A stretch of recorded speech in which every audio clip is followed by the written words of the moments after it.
Uma história perigosa. Título nível 2. Acho que meu pai teria ficado milionário se tivesse crescido na Coreia do Sul ou nos Estados Unidos.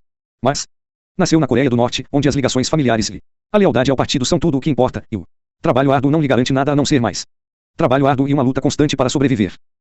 Park Jin-sik nasceu na cidade portuária e industrial de Aung, em 4 de março de 1962, numa família de militares com boas conexões políticas. Isso deveria lhe proporcionar uma grande vantagem na vida, porque na Coreia do Norte todas as oportunidades são determinadas por sua casta, ou Songun. Assumiu o poder determinadas por sua casta, ou Songun. Quando assumiu o poder após a Segunda Guerra Mundial, Kim Il-sung deu fim ao tradicional sistema feudal, que dividia o país em proprietários de terra e camponeses, nobres e comuns, sacerdotes e doutos. Ele ordenou que se verificasse cada cidadão, para achar tudo o que diz respeito às suas famílias, passando por gerações. No sistema Songun, cada pessoa é classificada entre grupos principais, com base em sua suposta lealdade ao regime. O grupo mais elevado é o da classe considerada o cerne, formada por honrados revolucionários. Página 32. Marco camponeses, veteranos ou parentes daqueles que lutaram ou morreram pelo norte, e por aqueles que tinham demonstrado grande lealdade à família Kim e eram parte do aparato que a mantém no poder. O segundo grupo é o da classe básica ou vacilante, formada por aqueles que viviam no sul ou que tinham família lá, ex-comerciantes, intelectuais ou outras pessoas comuns nas quais não se pode confiar, sendo completamente leais à nova ordem. Grupo mais baixo de todos é o da classe hostil, incluindo aí antigos proprietários de terra e seus descendentes, capitalistas, ex-soldados sul-coreanos, cristãos e seguidores de outras religiões, as famílias de prisioneiros políticos e quaisquer outros que sejam tidos como inimigos do Estado. É extremamente difícil guindar-se a um Songun mais elevado, mas é muito fácil ser lançado aos níveis mais baixos sem ter feito nada que o pudesse culpar. É como descobriram meu pai e sua família, uma vez perdido seu status Songun, perdisse tudo que se conseguiu junto com ele. O pai do meu pai, Park Chang-gyu, cresceu na zona rural perto de Esan, quando a Coreia era uma colônia japonesa. Durante mais de 4.000 anos existiu um só povo coreano, mas muitas Coreias diferentes. Diz a lenda que nossa história começou em 2333 a.C., com um reino chamado Chosan, que significa Terra da Manhã. Apes de ter um nome tão brando, minha pátria raramente foi pacífica. A Península Coreana ficava na encruzilhada. Página 33. Marco grandes impérios, e através dos séculos os reinos coreanos tiveram de repelir invasores da Manchúria até a Mongólia e além. Império Japão, Mongólia e além. Depois, no início do século XX, o Império Japonês em expansão absorveu lentamente a Coreia por meio de ameaças e de tratados, finalmente anexando o país inteiro em 1910. Isso foi 2 anos antes do nascimento do primeiro líder da Coreia do Norte, Kim Il-sung, e 11 anos antes de meu avô Park nascer. Os japoneses foram governantes coloniais despóticos que tentaram destruir a cultura coreana e nos transformar em cidadãos de segunda classe em nosso próprio país. Eles declararam a língua coreana ilegal e tomaram nossas fazendas e nossas indústrias. Essa atitude desencadeou uma resistência nacionalista ao domínio japonês que foi enfrentada com uma repressão violenta. Como muitos coreanos, os pais de Kim Il-sung atravessaram com a família a fronteira do norte para a Manchúria, então parte do Império Chinês. Japoneses, Manchúria, então parte do Império Chinês. Depois que os japoneses invadiram a Manchúria no início da década de 1930, nosso futuro grande líder se juntou a um grupo de guerrilheiros que lutava contra os ocupantes japoneses. Mas quando começou a Segunda Guerra Mundial, Kim Il-sung se juntou ao exército soviético e, como vinha a saber mais tarde, contrariamente à propaganda norte-coreana de que ele derrotou os japoneses, praticamente sozinho, passou a guerra numa base militar longe do campo de luta. Quando eu estava crescendo, não falávamos muito sobre o que nossas famílias faziam durante aqueles tempos. Na Coreia do Norte, qualquer história pode ser perigosa. O que eu sabia do lado paterno de minha. Página 34. Marco família veio das poucas histórias que meu pai contou a minha mãe. No início da Segunda Guerra Mundial, o avô Park trabalhava para diretores japoneses no departamento financeiro do gabinete administrativo de Esan Prefeitura. Foi lá que conheceu sua futura esposa, Young Hae-sun, que também trabalhava na prefeitura. Era uma órfã que havia sido criada pela tia e tiveram uma vida muito difícil antes de conhecer meu avô. O namoro deles foi incomum, contrariamente a tantos casais coreanos cujo matrimônio é arranjado pelos pais. Meus avós de fato se conheceram e se amaram antes do casamento. Meu avô manteve seu emprego no funcionalismo civil durante a Segunda Guerra Mundial. Após a rendição dos japoneses em 15 de agosto de 1945, o exército soviético penetrou na parte norte da Coreia, enquanto os militares americanos se encarregaram da parte sul, e isso armou a cena para a agonia que meu país tem sofrido há mais de 70 anos. Uma linha arbitrária foi traçada ao longo do paralelo 38, dividindo a península em 2 regiões administrativas, Coreia do Norte e Coreia do Sul. Os Estados Unidos enviaram um livros anticomunista chamado Syngman Rhee para Seul e o instalaram no poder como o primeiro presidente da República da Coreia. No norte, Kim Il-sung, que a essa altura tinha se tornado um figurão soviético, foi instalado como líder República Democrática Popular da Coreia, ou RDPC. Os soviéticos rapidamente reuniram todos os homens que fossem elegíveis para o estabelecimento de uma força militar norte-coreana. Meu avô foi retirado de seu emprego na prefeitura e feito oficial do Exército Popular. Página 35. Marco em 1949, tanto os Estados Unidos quanto a União Soviética tinham retirado suas tropas e entregado a península a seus novos líderes. Fantoche.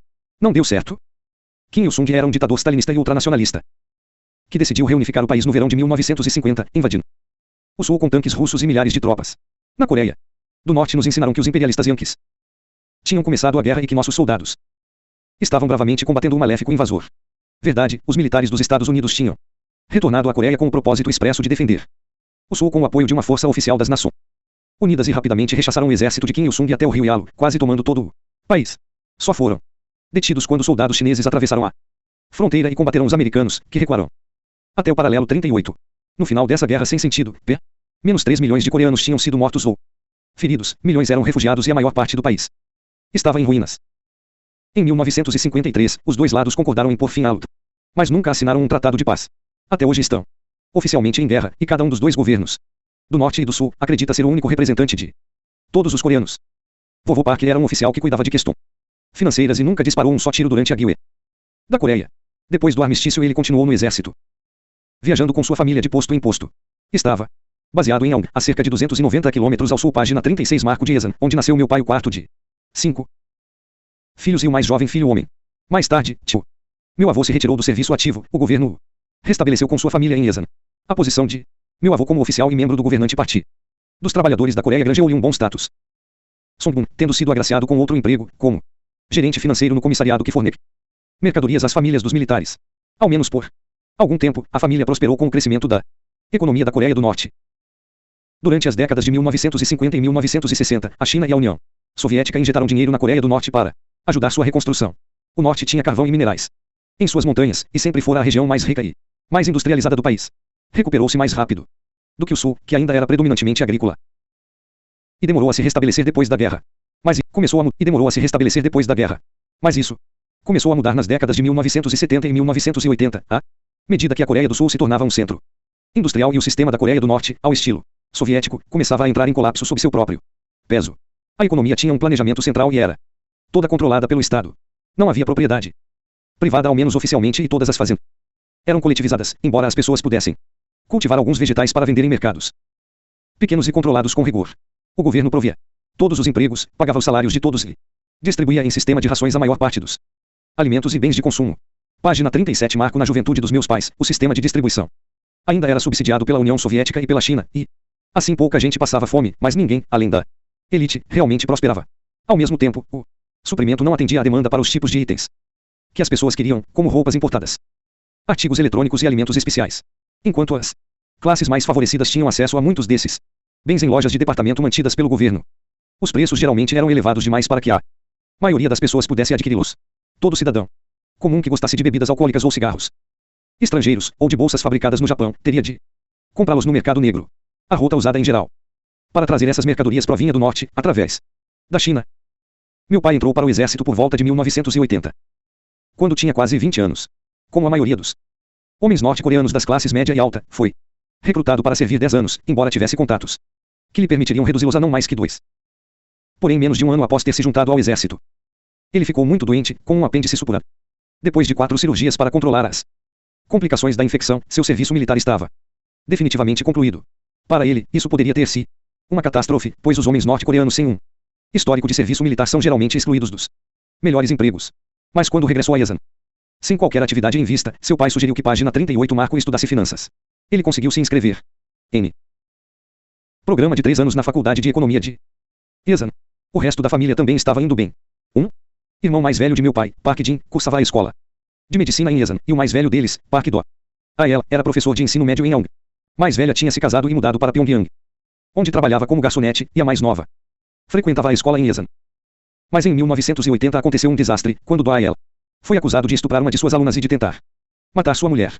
Eu nunca fiquei sabendo exatamente o que aconteceu, ou mesmo se as acusações eram verdadeiras, mas ele acabou sendo condenado a 20 anos de trabalhos forçados. Foi somente graças às conexões do vovô Park que ele escapou de ser executado. É comum que prisioneiros não políticos sejam libertados da prisão antes de morrerem, para livrar o governo do problema de precisar enviar seu corpo para casa. Assim, depois de cumprir 12 anos, ele foi liberado por motivo de doença e voltou para Yesan. Ninguém na família jamais se referiu ao seu passado. Lembro-me dele como um homem frágil e quieto, sempre Gentil comigo. Ele morreu quando eu ainda era pequena. Na Coreia do Norte, se um membro de uma família comete um crime grave, todos são considerados criminosos. Subitamente, a família de meu pai perdeu seu status social e político favorável. Há mais de 50 subgrupos nas principais castas Songbun, e uma vez adulto, seu status está sendo constantemente monitorado e ajustado pelas autoridades. Uma rede de informantes ocasionais na página 39 marca a vizinhança e a vigilância oficial da polícia. Asseguram que nada que você ou sua família faça passe despercebido. Tudo que diz respeito a você é registrado e armazenado nos escritórios administrativos locais e em grandes organizações nacionais, e a informação é usada para determinar onde você pode morar, para que escola pode ir e onde pode trabalhar. Com um Songbun elevado, você poderá ingressar no Partido dos Trabalhadores, o que lhe dará acesso ao poder político. Poderá ir a uma boa universidade e ter um bom emprego. Com um Songbun inferior, pode acabar numa fazenda coletiva trabalhando em campos de arroz pelo resto da vida e, em períodos de fome, morrendo de inanição. Nem mesmo todas as conexões de vovô Park iriam salvar sua carreira depois que o filho mais velho F, condenado por tentativa de homicídio, foi despedido do emprego no comissariado pouco após Doyle ser mandado para a prisão, embora não tenha sido apresentado qualquer motivo oficial para sua demissão. Felizmente, seus filhos mais moços foram afetados pelo escândalo e conseguiram completar seus estudos. Meu tio Park Jin terminou a escola de medicina, tornando-se professor na Universidade de Medicina de Yezani, mais tarde, administrador da Faculdade de Medicina. Foi um aluno excelente, habilidoso no manejo da política, e conseguiu ser bem-sucedido apesar dos problemas da família. Meu pai graduou-se em planejamento econômico e, assim como o pai antes dele, foi admitido para trabalhar na Secretaria de Finanças Prefeitura de Yezan. Depois de apenas um ano, porém, houve uma reestruturação nas secretarias página 40 marco administrativas e ele perdeu o emprego. Seu baixo Songbun finalmente o alcançar. Então meu pai se deu conta de que não teria um futuro, a menos que encontrasse um jeito de se juntar ao Partido dos Trabalhadores. Decidiu tornar-se operário numa metalúrgica local onde poderia trabalhar duramente e provar sua lealdade ao regime. Duramente e provar sua lealdade ao regime. Conseguiu construir boas relações com as pessoas que detinham poder nesse local de trabalho, inclusive com os representantes do partido. Em pouco tempo, foi aceito como membro. Naquela época, meu pai começou também um negócio à parte para fazer algum dinheiro extra. Foi um ato ousado, porque todo negócio empreendido fora do controle do Estado era ilegal. Mas meu pai tinha um excepcional espírito natural empreendedor e ao que se poderia chamar de um saudável desprezo a regras. Também teve a sorte de viver na época certa e na região certa do país para fazer de seu negócio um grande sucesso. Pelo menos por algum tempo. Yezan já tinha uma tradição há muito estabelecida de comércio através da fronteira com a China, além de um pequeno mas muito animado mercado negro para qualquer coisa, desde peixe seco até produtos eletrônicos. Durante a década de 1980, as mulheres estavam autorizadas a vender alimentos e artesanatos em mercados provisórios, mas o comércio geral ainda era uma atividade subterrânea e especializada. Meu pai se juntou a uma reduzida porém crescente classe de operadores do mercado negro que encontrou meios de explorar brechas na economia controlada pelo Estado. Começou pequeno. Descobriu que conseguia comprar página 41 marco um pacote de cigarros de alta qualidade por 70 a 100 anos no mercado negro em Yezan e depois vender cada cigarro por 7 a 10 anos no interior norte-coreano. Custava ser cada cigarro por 7 a 10 anos no interior norte-coreano. Naquela época, 1 quilo de arroz custava cerca de 25 anos, o que demonstra como os cigarros eram valiosos. O governo impusera mais restrições a viagens na Coreia do Norte, e era necessário providenciar uma papelada para viajar para fora da cidade. Primeiro, meu pai precisava de uma permissão para deixar a fábrica na qual trabalhava. Ele combinava uma taxa com um médico para que ele lhe escrevesse um atestado de que estava doente, e depois dizia a seu supervisor que tinha de sair da cidade por alguns dias para o tratamento. O supervisor lhe fornecia os documentos. Então meu pai ia até a polícia e o subornava para que lhe dessem uma permissão de viagem. Ele ia de trem a cidades pequenas onde não havia grandes mercados negros. Escondia os cigarros em suas malas, por todo o seu corpo e em cada um dos bolsos. Tinha de se manter em constante movimento para evitar ser revistado pela polícia, que estava sempre em busca de contrabando. Às vezes a polícia descobria e confiscava os cigarros, ou ameaçava espancá-lo-se uma barra de metal se não lhes entregasse todo o seu dinheiro. Tinha de convencer a polícia de que seria do interesse de todos deixá-lo ter algum lucro, para que pudesse continuar a voltar e lhes dar cigarros como forma de suborno. Frequentemente eles concordavam. Meu pai era um vendedor nato. Embora eu saiba que ele teria preferido uma vida mais segura e mais convencional como um alto funcionário do página 42 marca o governo, esse nunca seria seu destino. Em qualquer outro lugar, a vocação de meu pai teria sido fazer negócios. Na Coreia do Norte, porém, era simplesmente um meio de sobreviver. E isso fez dele um fora da lei. Página 43 marca o título nível 2-3.